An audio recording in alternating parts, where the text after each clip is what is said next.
Breaking news, my lovely, wonderful people. Our very own brother, Dele Momodu, speaks on Ashiwaju Ahmed Bola Tinubu. Don't forget that they go way back. He knows them very well. Their personal bodies, right? But Dele Momodu did not support Tinubu on this occasion. And with all that, Dele Momodu, by the way, he's on Atiku's side. With all that is currently on ground, you can see that the matter is quite different. Please don't forget to give us a thumbs up, like us, share, subscribe. Let's get all the details. Fellow Nigerians, this is from me, Dele Momodu. Once again, this is not the best of time in our dear beloved country, Nigeria. After we've had gladly and cheerful moment that no government could ever be worse than the recent just gone administration, Buhari's administration. We are now confronted by yet another monsters, monstrous regime. In less than 2 months in power, Tinubu's government has stirred the honey nest, starting Nigeria on a collapse. What a government! Collapsing whatever positive legacy we may have out there that Buhari left, the fragment from Buhari's administration.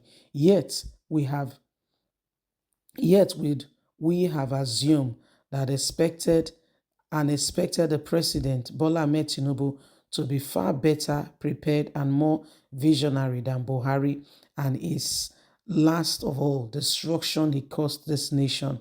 Unfortunately, this hasn't been the case. Why I am not about to give an overview of Tinubu's strategies and work so far, and so on, I am constrained to put my thoughts and my opinion on the ongoing Tinubu's issue on paper. I am doing this in my personal capacity as a Nigerian citizen and as a true and trusted friend of Tinubu. Yes, I have known Tinubu for a long time. I believe only one true friend can look you up straight eyeball to eyeball in the face and tell one of the world's most powerful men the gospel truth. I have no doubt in my mind that the majority of Tinubu's so-called friends and acquaintances, all those around him, are pretenders and hypocrites. Tinubu has also not helped himself, yes, by engaging both royal puppies and people he has put around him, alien and alike, to worship at his feet. That's why no one can tell him the truth, and turning him into a demigod. I am convinced that they serve him no useful purpose. I will establish this fact in a minute.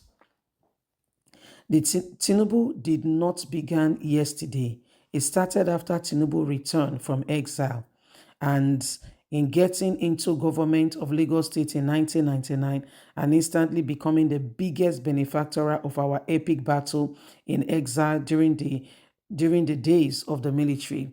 In all honesty, we were all happy that he was working and making making himself known and coming out and doing what he can. But unknown to us, trouble was behaving around the corner. We didn't know how and what led to the legal luminary Chief Gani to bring out and to go and exhume all manner of false declaration and continue to dig on Tinubu in the form of submission for Tinubu's governmental bid. On October 11, 1999, just months after Tinubu contested and won his election, Chief Gani powerful interview was published on the cover of News Watch magazine with a screaming headline, "Why Tinubu Must Go." Gani, the fearless lawyer, also granted another interview on the cover of the same magazine with an event more graphic. Tinubu is a criminal. Gani and a rider below, it described 10 years in jail on the top of the same magazine was published a worrisome story, Tinubu's story, the source under threat. This was the first time the tale about Tinubu and the toxic Lagos State governor's matter was revealed. A Lagos of one man, one prominent ruler, renowned, and one who was controlling the whole activity. A Lagos which was now under the siege of one man. We are naturally alarmed, but we are somehow timid. People were intimidated, carelessly dismissed Gani's case as the very best and unnecessary meddling into people's affair. A few of us who were very close to Gani knew it would be difficult and of no effect to approach him and try to persuade him to drop the case. The other sad revelation was that some of Tinubu's commissioners started flirting and swearing profusely, God is my weakness. Many of them, out of panic about the intimidating impeachment of Tinubu, were stylishly dissociating themselves from their boss. We heard all kinds of stories from one of them who was even in government, who are even in government today. We brought our integrity into this government. We can't allow anyone to tarnish it, he said. Let us work on this. One of them, extremely close to Tinubu, was the first to tell us about the falsification of Tinubu's age, identity of his original parents, who his forged academic record, and so on.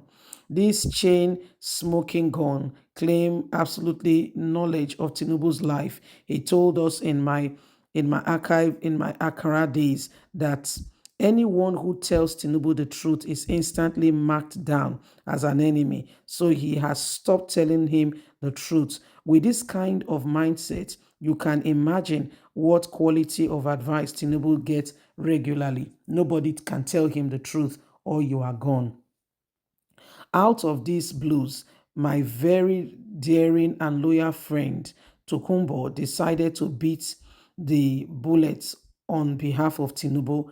What he did was renounced the Lamb of God and took away the sin of the world. That was what he said. He said the Lamb of God has taken away all the sins, took all the responsibility of error committed in Tinubu's file.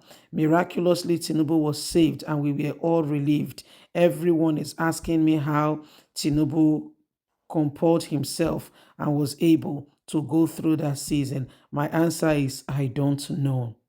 It is noteworthy that Festus Keyamo has jumped on the same wagon of those seeking to impeach Tinubu at the same time.